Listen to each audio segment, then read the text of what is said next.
Hello दोस्तों, नमस्कार। मैं हूं दीपक आनंद, आपका अपना चैनल टारगेट एग्जाम मास्टर में हार्दिक स्वागत है। दोस्तों, आज की इस वीडियो की शुरुआत हम लोग करने वाले हैं इतिहास विषय के साथ, जो कि आपके एग्जाम के दृष्टिकोण से काफ़ी महत्वपूर्ण हो जाता है। आपके हर एग्जाम में इतिहास विषय से वहाँ पर बहुत सारे क्वेश्चन पुटअप किए जाते हैं, ठीक है। और इतिहास को हम लोग आज यहाँ से स्टार्ट कर रहे हैं। इतिहास की शुरुआत यहाँ से है ना, बेसिक रूप में हम लोग इतिहास को समझेंगे, इसकी पृष्ठभूमि को देखेंगे सबसे पहले, और किस प्रकार से किसका विकास किस प्रकार से हुआ है और कैसे कैसे इसमें क्या सारी चीज़ें हुई हैं, उन सारी चीज़ों के बारे में हम लोग स्टेप बाय स्टेप यहाँ पे देखने वाले हैं।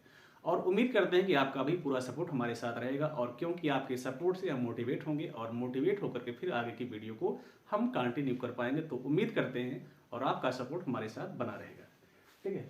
अच्छा, आइए यहाँ से हम लोग शुरू करने वाले हैं इतिहास एक परिचय, और यहाँ से इतिहास विषय की हम लोग शुरुआत करने वाले हैं, है ना। और दोस्तों देखिए, और यहाँ पे इतिहास विषय के अंतर्गत ना, और यहाँ पे हम लोग जो भी कुछ हिस्ट्री के अंतर्गत पढ़ने वाले, ये सभी आपका एनसीईआरटी बेस रहेगा, यानी शुद्ध आपको एनसीईआरटी से ही सारे तथ्य यहाँ पे मिलने वाले हैं। और क्योंकि हर एग्जाम में एनसीईआरटी एक ठोस माध्यम होता है, और इसलिए हमारा पूरा प्रयास है कि आपको पूरा यहाँ से हम एनसीईआरटी मैटर को हम उपलब्ध कराएं, ठीक है ना। और यहाँ पे यदि हम देखें इतिहास एक परिचय के साथ साथ, तो फिर इतिहास की हम लोग शुरुआत कर लेते हैं यहाँ से। और दोस्तों देखिए, यहाँ पे आप देख पा रहे हैं इतिहास एक परिचय, और इतिहास को सबसे पहले है ना हम तीन भागों में हम डिवाइड कर सकते हैं। इतिहास को तीन भागों में डिवाइड किया गया है। नंबर 1 प्राग ऐतिहासिक काल, और दूसरा आपका है आद्य ऐतिहासिक काल, और तीसरा आपका है ऐतिहासिक काल।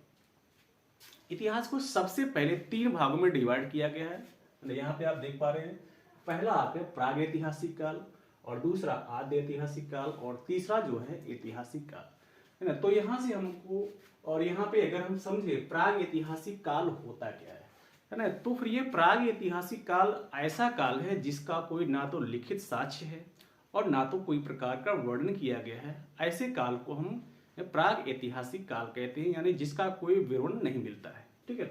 और दूसरी पॉइंट में आपका है ऐतिहासिक काल, ठीक है।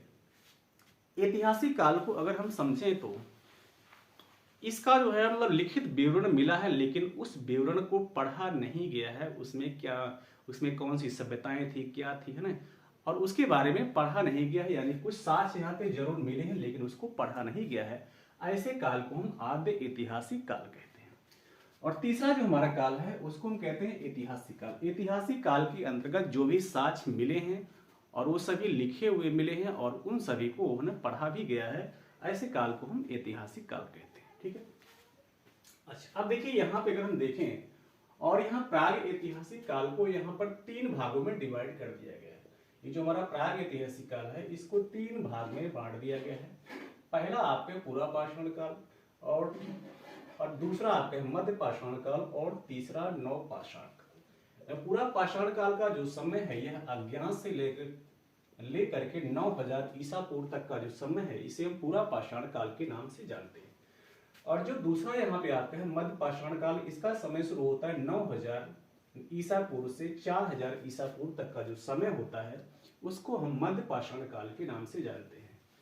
इसके अंतर्गत अगर हम देखें यहाँ पे तीसरा, तो फिर यहाँ पे आपका है नव पाषाण काल। नव पाषाण काल का जो समय है 4000 ईसा पूर्व से लेकर के 2500 ईसा पूर्व तक का जो समय है, इसको हम नव पाषाण काल के नाम से जानते हैं। और यहाँ पे आप देखेंगे आद्य ऐतिहासिक काल। जो आद्य ऐतिहासिक काल है इसको भी जो है यहाँ पर दो भागों में डिवाइड किया गया, जैसा कि आप देख पा रहे हैं। पहला आपका है सिंधु घाटी सभ्यता, और दूसरा वैदिक सभ्यता। यह जो सिंधु घाटी सभ्यता है इसकी शुरुआत होती है 2500 ईसा पूर्व से लेकर के 1500 ईसा पूर्व तक का जो समय होता है, उसको हम सिंधु घाटी सभ्यता के नाम से जानते हैं। और जो दूसरा हमारा है वैदिक सभ्यता, वैदिक सभ्यता का जो समय है 1500 ईसा पूर्व से लेकर के 600 ईसा पूर्व तक का जो समय है, इसको हम वैदिक सभ्यता के नाम से जानते हैं। और यहाँ पे अगर हम देखें तो वैदिक सभ्यता के भी यहाँ पे है ना, और इसमें दो भाग हो जाते हैं, यानी वैदिक सभ्यताएं भी दो प्रकार में यहाँ से बांटा गया है। पहला आपका है ऋग वैदिक काल, और दूसरा उत्तर वैदिक काल। और ऋग वैदिक काल का अगर हम समय देखें तो 1500 ईसा पूर्व से लेकर के 1000 ईसा पूर्व तक का जो समय है, उसको वैदिक काल के अंतर्गत रखा गया है। उसके बाद फिर 1000 ईसा पूर्व से लेकर के 600 ईसा पूर्व तक का जो समय है इसको हम उत्तर वैदिक काल के नाम से जानते हैं। इसके बाद यदि हम देखें ऐतिहासिक काल, यहाँ पे आप देख पा रहे हैं ऐतिहासिक काल का, और ऐतिहासिक काल को यहाँ पर हमें 4 भागों में डिवाइड कर दिया गया है, जैसा कि आप देख पा रहे हैं यहाँ से, और यहाँ पर इसको 4 भागों में डिवाइड किया गया है। पहला आपका है प्राचीन भारत, और दूसरा हमको यहाँ पे पढ़ना मध्यकालीन भारत, तीसरा हमको पढ़ना आधुनिक भारत, और यहाँ पे चौथा हमें पढ़ना है आधुनिक विश्व। ठीक है, और ये इतिहास का एक सिलेबस आप कह सकते हैं। और इतिहास को सबसे पहले हमें समझना होगा, यानी किस सभ्यता के बाद कौन सी सभ्यता आया, किस काल के बाद कौन सा काल आया, और सभी सभ्यताओं और काल का जो समय काल है ये भी आपके एग्जाम के दृष्टिकोण से काफी महत्वपूर्ण हो जाता है, और क्योंकि यहाँ से भी आपके बहुत सारे प्रश्न हमेशा बनते हैं। ठीक है, और यहाँ पे अगर हम ऐतिहासिक काल को देखें तो ऐतिहासिक काल को यहाँ पर 4 भागों में डिवाइड किया गया है। पहला आपका प्राचीन भारत, और ये जो प्राचीन भारत का समय है, और यहाँ पे आप देखेंगे 600 ईसा पूर्व से लेकर के 712 ईस्वी तक का जो समय होता है इसको हम प्राचीन भारत के इतिहास के अंतर्गत रखते हैं। और दूसरा जो हमारा है मध्यकालीन भारत, मध्यकालीन भारत का जो समय शुरू होता है 712 ईस्वी से लेकर के 1707 ईस्वी तक का जो समय होता है उसको हम मध्यकालीन भारत के इतिहास के अंतर्गत रखते हैं। और यहाँ पे तीसरा अगर हम बात करें आधुनिक भारत, आधुनिक भारत का जो समय है वह 1707 ईस्वी से लेकर के 1964 ईस्वी तक का जो समय होता है उसको हम आधुनिक भारत के अंतर्गत रखते हैं। इसके अलावा अगर हम जो है यहाँ पे आधुनिक विश्व की बात करें तो फिर ये 14वीं सदी से लेकर के 1950 ईस्वी तक का जो समय है उसे हम आधुनिक विश्व के इतिहास के अंतर्गत हम लोग पढ़ते हैं। ठीक है, अच्छा अब यहाँ पे हम लोग देख लेते हैं, और यह जो आपका है प्राचीन भारत है, प्राचीन भारत को यहाँ पर हमें 6 भागों में डिवाइड किया गया है। और ये जो प्राचीन भारत है यहाँ पे आप देख पा रहे हैं, थोड़ा ध्यान से देखेंगे, और यहाँ जो प्राचीन भारत है इसको है हम यहाँ पे जो है इसको है ना, और यहाँ पर इसे 6 भागों में डिवाइड किया गया है। पहला आपका है महाजनपद काल, और दूसरा मगध साम्राज्य, और तीसरा आपका है मौर्य साम्राज्य, और चौथा आपका है मौर्योत्तर काल, और यहाँ पे पांचवा आपका है गुप्त साम्राज्य, और छठवां हर्षवर्धन काल। ठीक है, अब यहाँ पे हम लोग समझेंगे ना महाजनपद काल का जो समय शुरू होता है यह 6ठी जो है ये शताब्दी जो है ईसा पूर्व से इसका समय शुरू होता है। और फिर अगर यहाँ पे हम देखें मगध साम्राज्य का जो है स्टार्टिंग शुरुआत, तो फिर ये 600 ईसा पूर्व से लेकर के 300 ईसा पूर्व तक का जो समय होता है उसको हम मगध साम्राज्य के अंतर्गत उसको हम देखते हैं। और यदि हम मौर्य साम्राज्य की बात करें यहाँ पे तो फिर जो हम यहाँ पे आप देख पा रहे हैं, और यह 323 ईसा पूर्व से लेकर के 184 ईसा पूर्व तक का जो समय होता है उसको मौर्य साम्राज्य के अंतर्गत रखते हैं। उसके बाद फिर यहाँ पे आप देखेंगे मौर्योत्तर काल का जो समय है वह 184 ईसा पूर्व से लेकर के यहाँ पे, और यहाँ 313 ईस्वी तक का जो समय होता है उसको मौर्योत्तर काल के अंतर्गत रखते हैं। उसके अलावा अगर हम अगला यहाँ पे देखें गुप्त साम्राज्य, और ये इसकी शुरुआत होती है मतलब यहाँ पर 319 ईस्वी से लेकर के यहाँ पे, और यहाँ 350 ईस्वी तक का जो समय होता है उसको हम गुप्त साम्राज्य के अंतर्गत रखते हैं। और यहाँ पे लास्ट जो आपका हर्षवर्धन काल जो है आपका, और ये 606 ईस्वी से लेकर के 647 ईस्वी तक का जो समय होता है इसको हम हर्षवर्धन काल के नाम से जानते हैं। और यहाँ पे अगला अगर हम बात कर ले मध्यकालीन जो भारत हमारा है ना, मध्यकालीन भारत को यहाँ पर हम है ना इसको हम 2 भागों में डिवाइड कर सकते हैं, जैसा कि आप देख पा रहे हैं। पहला आपके यहाँ पर है पूर्व मध्यकालीन, और दूसरा आपके यहाँ पे है उत्तर मध्यकालीन।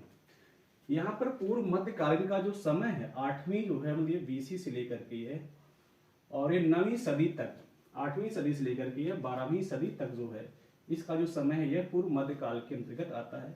इसके अलावा उत्तर मध्यकालीन जो हम इसके अंतर्गत अगर हम देखें तो फिर इसकी शुरुआत होती है 12वीं सदी से लेकर के 18वीं शताब्दी तक का जो समय होता है उसको हम उत्तर मध्यकालीन के अंतर्गत रखते हैं।